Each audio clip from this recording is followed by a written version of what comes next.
And now, stay tuned for the program that is rated tops in popularity for a longer period of time than any other West Coast program in radio history. The Signal Oil program, The Whistler.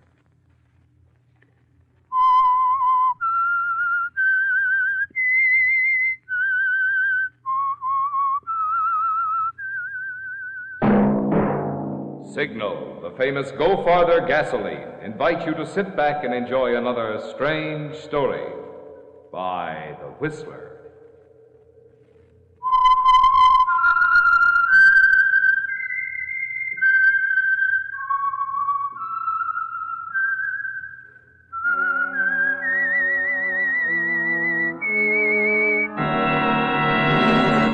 I am the Whistler, and I know many things, for I walk by night. I know many strange tales hidden in the hearts of men and women who have stepped into the shadows. Yes, I know the nameless terrors of which they dare not speak. And now for the Signal Oil Company, The Whistler's strange story. The Clock on the Tower.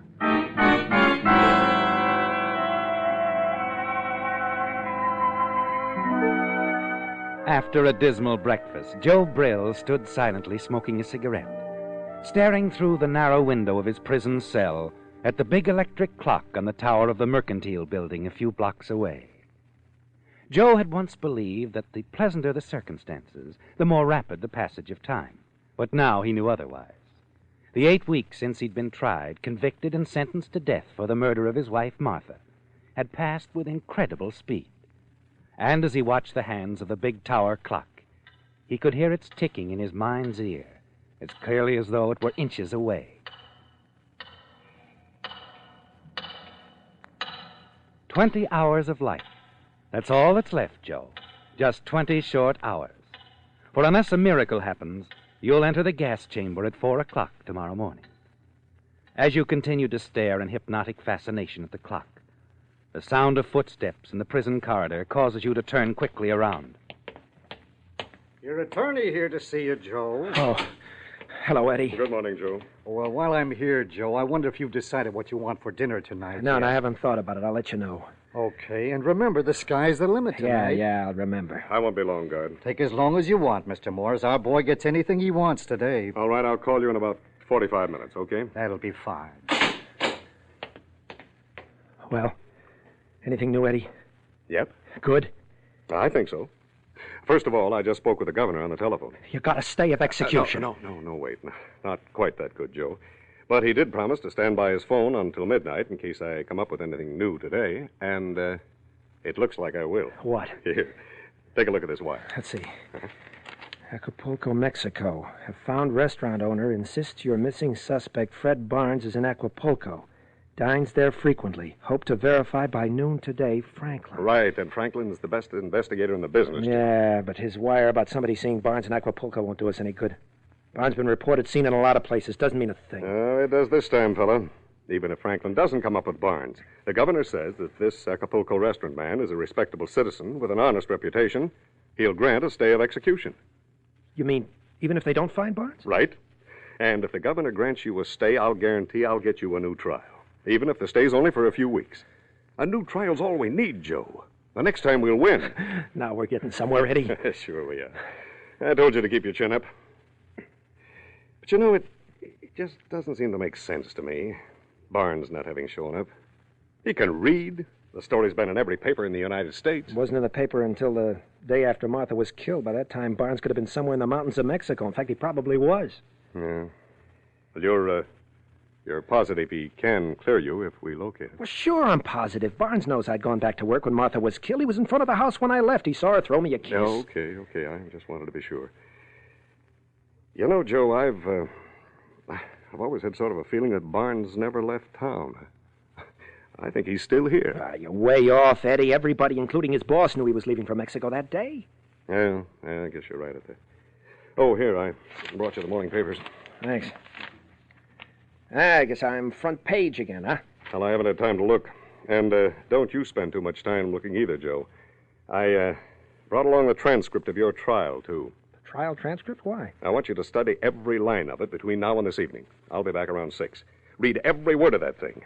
Maybe you can find something in it that'll help. Something else I can tell the governor when I phone him this evening. Nothing in that transcript I don't know already. It was my trial. I was there. I remember every word of it. All right, but go over it anyway. Especially the testimony of that Jeffers girl. If she hadn't lied, you wouldn't be in here now. She did lie, didn't she, Joe? Well, of course she did. I broke off completely with her 2 weeks before I married Martha. Where I made my mistake was in being nice to her afterwards. Driving her home from little theater rehearsals, things like that. Yes, you sure did.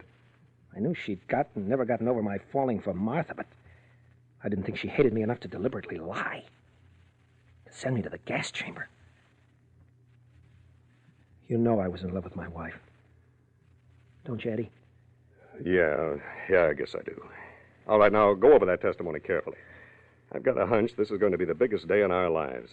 I'm positive we'll find that restaurant man in Mexico is a high-grade citizen, and that the governor will grant us a stay of execution. Now, if you happen to dig up anything from the transcript that I can add to that, why, it'll mean a new trial. And many more tomorrows, Joe.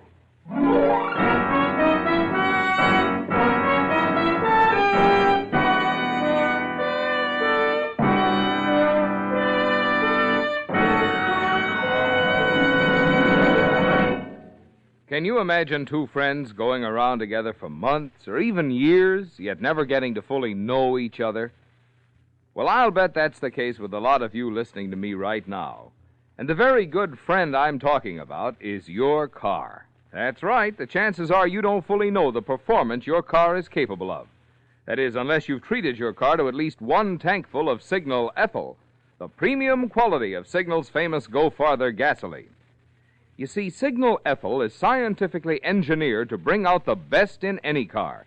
The quickest starting, the peppiest pickup, the smoothest ping-free power that ever whisked you down a highway or up a hill are all yours to enjoy with Signal Ethyl. Yes, all that it takes to bring out this kind of performance, the best your car is capable of, is to drive up to the Signal Ethyl pump and say, "Fill her up." Try it once, won't you?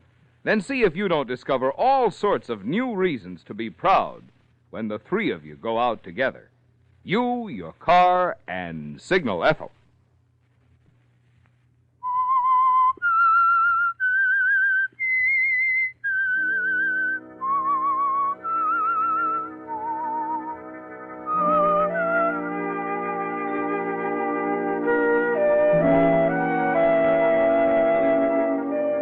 Well, Joe, you never thought you'd be in a spot like this, did you?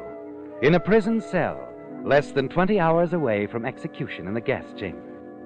The visit from your attorney, Eddie Morris, a few moments ago, had raised your hopes for a last-minute stay of execution.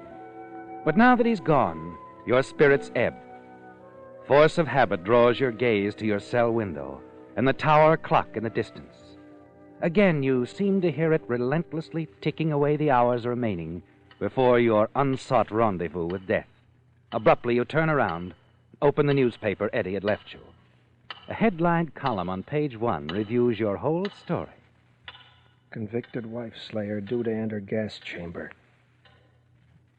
Tomorrow morning at 4 o'clock, Joe Brill, convicted 2 months ago for the slaying of his wife, will enter the gas chamber unless new evidence is unearthed or the police locate Fred Barnes, the missing witness the doomed man insists could prove his innocence.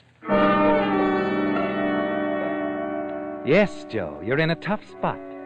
You read about it happening to other men, but you never dreamed it would happen to you. Your mind races back to that unhappy day when it all began. The day the police picked you up at your office and drove you swiftly to police headquarters for questioning.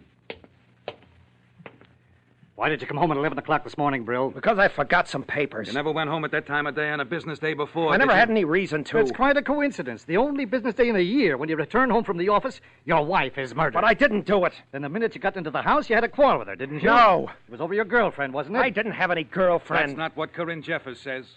Corinne Jeffers. You talked with her about me? Sure, before we picked you up. Well, then she told you the truth, that everything was over between us before I ever got married. She didn't say your little affair was over. She said it was anything else but over. She couldn't have said that. She did say I don't care what she said. I didn't do it. I can prove my wife was alive when I left the house to return to the office. How? By Fred Barnes. He lived next door. You better call him. Why? I can't. He left town today from Mexico. Whereabouts in Mexico? We'll wire him for you. I don't know. He said he was just going to hibernate somewhere in the mountains down there. Another strange coincidence.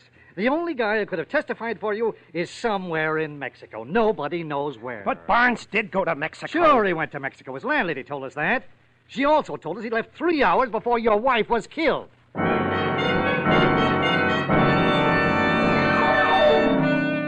The memory of that first day's questioning at police headquarters still rankles, doesn't it, Joe?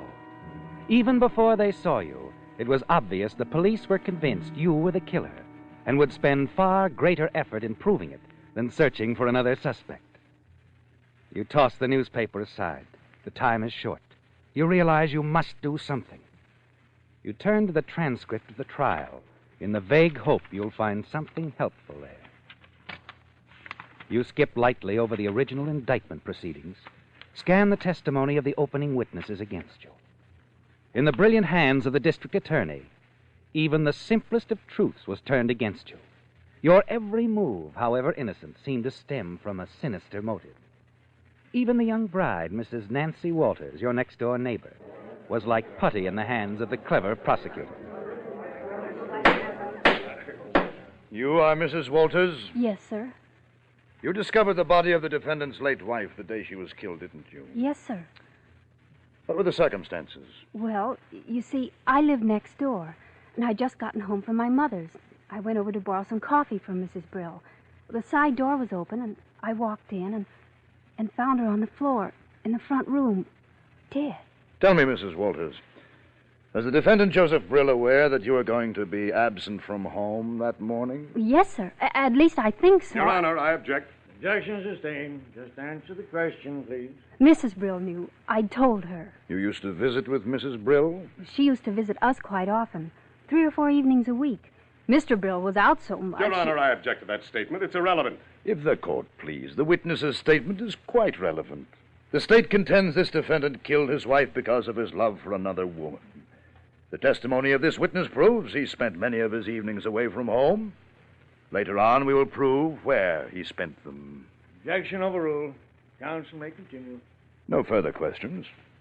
That's all, Mrs. Walters.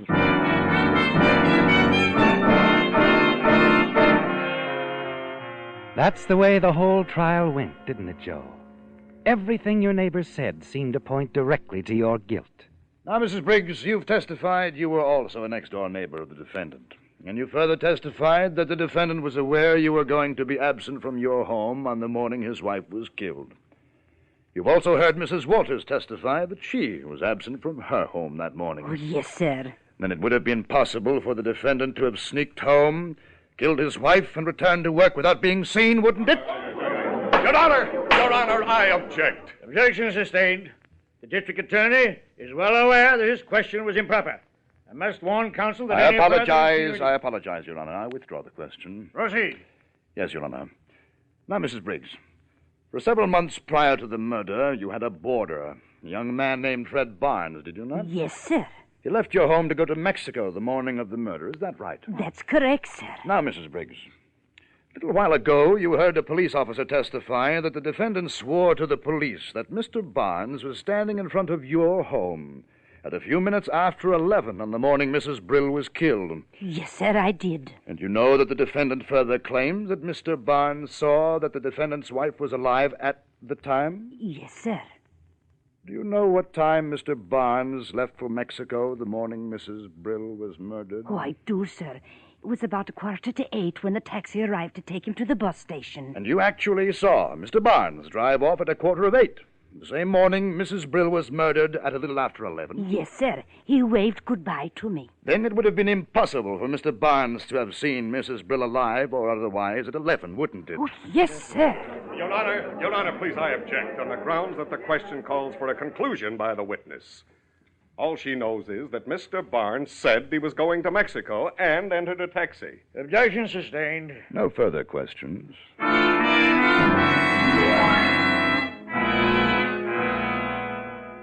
You are Mr. George Adams, president of Adams Incorporated. I am. You were formerly the employer of Fred Barnes. Yes, sir. Mr. Barnes give you any reason for leaving your employ? He said he wanted to spend a year in Mexico. Did he leave a forwarding address? On the contrary, he said he wanted to go somewhere where no one could find him. When was the last time you saw Mr. Barnes? On Thursday morning, September 14th, about 9:45. Where? At our offices. Barnes stopped by on his way south to San Diego. He said he couldn't resist stopping in for a minute, even though he had to get off the bus. The San Diego bus passes right in front of your office, doesn't it, Mr. Adams? Yes, sir. You say that Mr. Barnes did stop at 15 minutes before 10 o'clock on the morning of Thursday, September 14th, the morning Mrs. Brill, wife of the defendant, was murdered. Yes, sir. Then Mr. Barnes couldn't possibly have seen Mrs. Brill at 11 o'clock when the defendant claims... Objection. Your Honor, Mr. Barnes had ample time after he left Mr. Adams' office at 10 o'clock or thereabouts to return to the neighborhood of my client's residence by 11 or a few minutes after. The time the state has established as the time of the murder. Objection sustained. No further questions.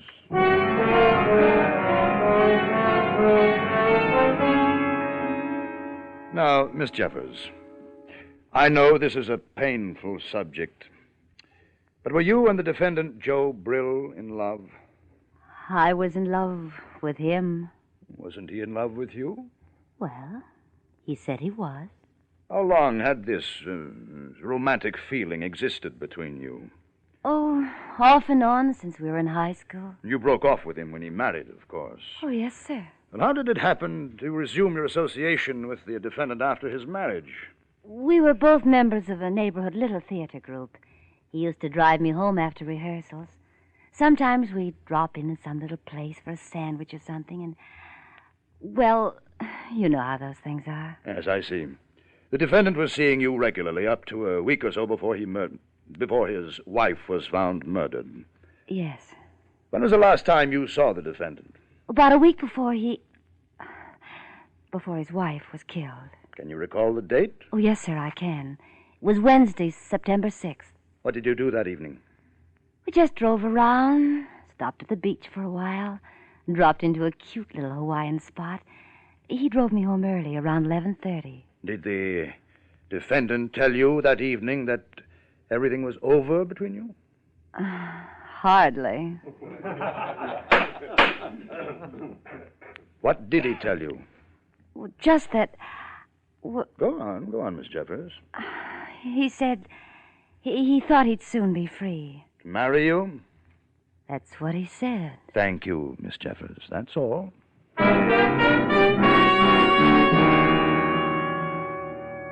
And in closing, ladies and gentlemen of the jury, the state contends that the defendant, Joseph Brill, has been proved guilty of the murder of his wife, Martha, beyond the shadow of a doubt, because of his love for Corinne Jeffers.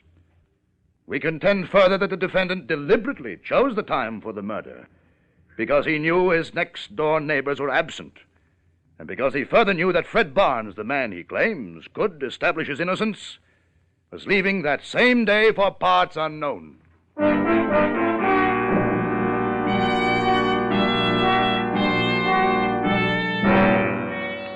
Yes, Joe.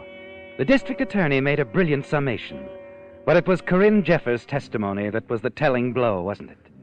After that, even your own testimony sounded unconvincing. You knew when she left the stand the jury had decided against you. Too late you realized the truth of the age-old proverb that hell hath no fury like a woman scorned.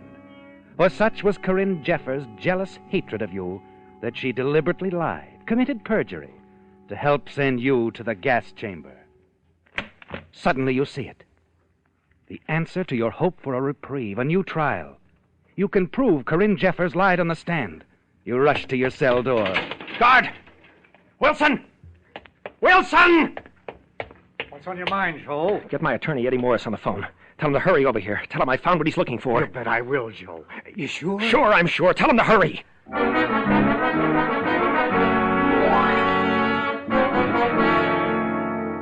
It's all right here in the transcript, Eddie. The only reason I didn't get it at the trial was because I was so knocked out by what Corinne said. I wasn't paying any attention to dates. All right. Never mind the history. Show me what you found. Right here.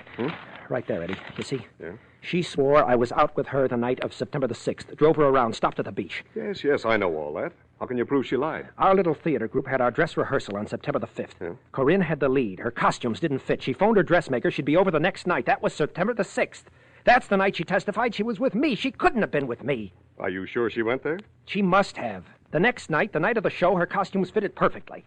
Do you know the name of that dressmaker? Well, I think so. Yeah, wait a minute. Yeah? Her name was, Bronson. I remember Corinne called her Mrs. Bronson. You know where she lives? Somewhere near Silver Lake, that's all I know. Okay, I'll check on her, Joe. But you know, our best bet with the governor is that we find out that Mexican restaurant owner is okay. Or better yet, that Franklin comes up with Barnes himself. Forget about Barnes, Eddie. Nobody knows where he is. You can find Corinne Jeffers. She's right here in town. Well, naturally. I'll try to find her, but time's getting short. She might be out, so might that dressmaker. But look, if Franklin stands a chance of finding Barnes... That would have been fine before we had proof Corinne's testimony was perjured. Look, Eddie, it's my life. Concentrate on this, will you? It's a lot better than trying to find Barnes. Oh, sure, Joe, sure, if that's the way you feel about it. Just the same, Get going on it, will you, Eddie? And call in if you find the dressmaker and she backs me up, will you, please? Oh, you bet I will, Joe.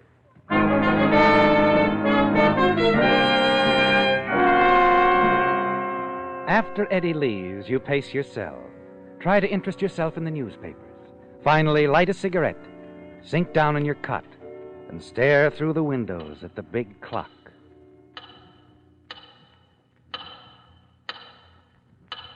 Finally, a few minutes after 2, the guard brings you the news you've been waiting for. Well, kid, so far the news is good. Your attorney said to tell you he found the dressmaker okay and that everything was going great. He's on his way out to talk to Miss Jeffers right now.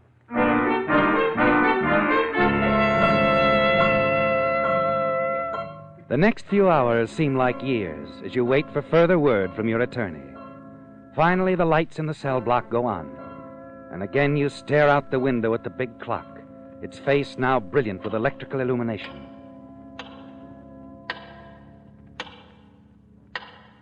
20 minutes of 6.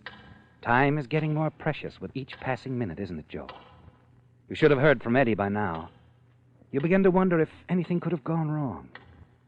Again you pace the floor, smoke one cigarette after another. Then at last you hear the guard. Joe, got news for you. And it's plenty good. You sure? Positive. Eddie Morris just phoned. Said to tell you that Corinne Jeffers had admitted her testimony was all one big lie. When? Where is Eddie? Why isn't he here? I guess he's trying to get hold of the governor. He sure has worked hard for you. I'll bet he's as happy as you are. I wonder what's keeping him. He'll be here soon enough. Don't worry about that. Yeah, sure he will. That's not all the good news I got for you. Huh? Eddie said to tell you he'd located Fred Barnes, too. I'm sure glad you hit the jackpot, kid. I always figured you got a bum rap.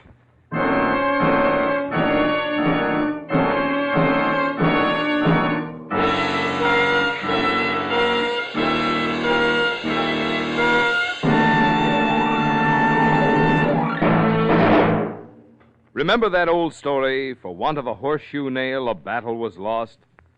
Well, for want of something as small as a windshield wiper blade, a car could be wrecked or a life lost. That's why signal dealers not only carry a complete line of accessories for your driving safety and convenience, but each accessory at a signal station is a recognized brand with a reputation for quality and dependability. For instance, the windshield wipers at signal stations are Rainmaster brand with the patented Clearflex blade, and signal dealers will install one while you wait. The spark plugs handled by signal stations are nationally advertised Champion brand. Their tires are Lee's by Lee of Conshohocken, famous almost half a century for the finest of first-line tires. And you'll find that this same standard of unsurpassed quality and value applies to every item which signal dealers sell and are proud to stand back of. So, if for Christmas you're planning on rewarding your faithful chariot with some practical little present to help it run better, look better, or last longer, remember, there's no better place to get it than from a signal service station.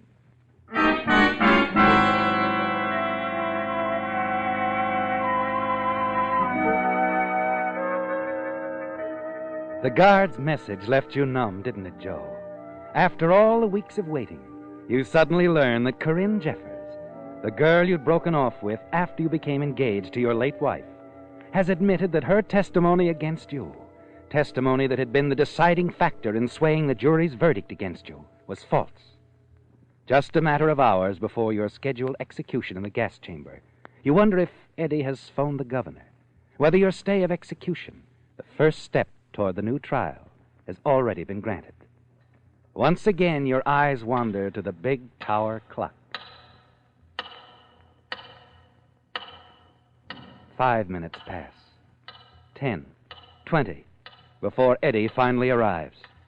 You're surprised, shocked at the seriousness of his manner.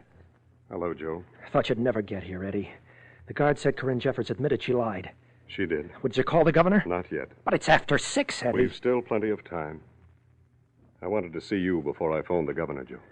The guard said you'd located Barnes, too. I did. Where was he? I'm coming to that. You know, it's funny the way things work out sometimes, Joe. That little Jeffers girl was hard to break. When I got to her house, she wouldn't talk. Then, when I got a little tough, she said she wanted a drink of water and went out to the kitchen. A minute or so later, I happened to look out the window. She was leaving in her car. You didn't let her get away? No, I jumped in my car and followed her. I finally caught up with her and crowded her over to the side of the road. She got out of her car and ran into a grove of trees. I found her on the other side of those trees, hiding in an abandoned quarry. That quarry was right behind your house, Joe. That's where I found Fred Barnes. It was all covered up with an old raincoat and dirt. But not quite enough dirt. Nothing to say, Joe. Well, I guess it wouldn't do us any good to phone the governor now, would it? I guess not, Eddie. You knew where Barnes was all along, didn't you, Joe? Yeah. Joe, why did you do it? Did Barnes happen to come back and see you kill your wife?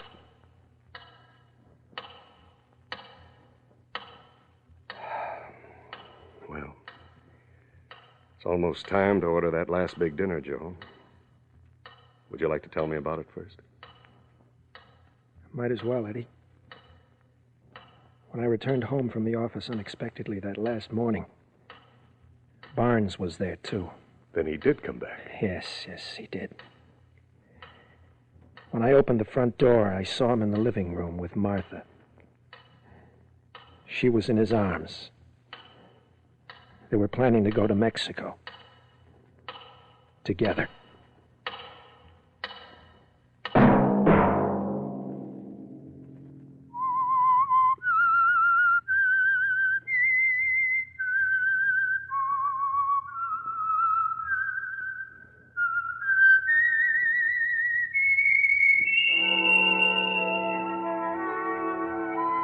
Let that whistle be your signal for the Signal Oil program, The Whistler, each Sunday night at this same time. Signal Oil Company has asked me to remind you that there's an easy way we can all help to make this holiday season happier for ourselves and others. Drive at sensible speeds, be courteous, and obey traffic regulations. It may save a life, possibly your own.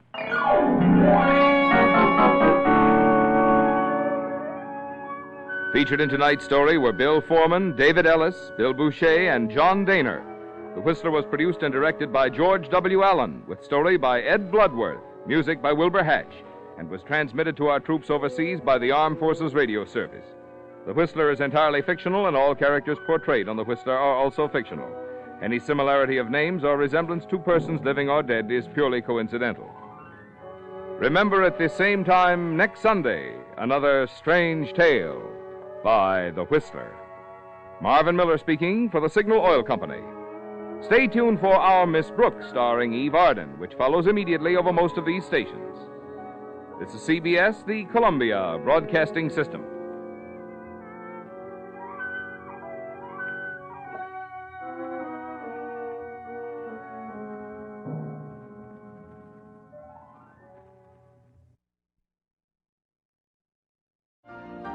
You've been listening to the OTR Gold Network.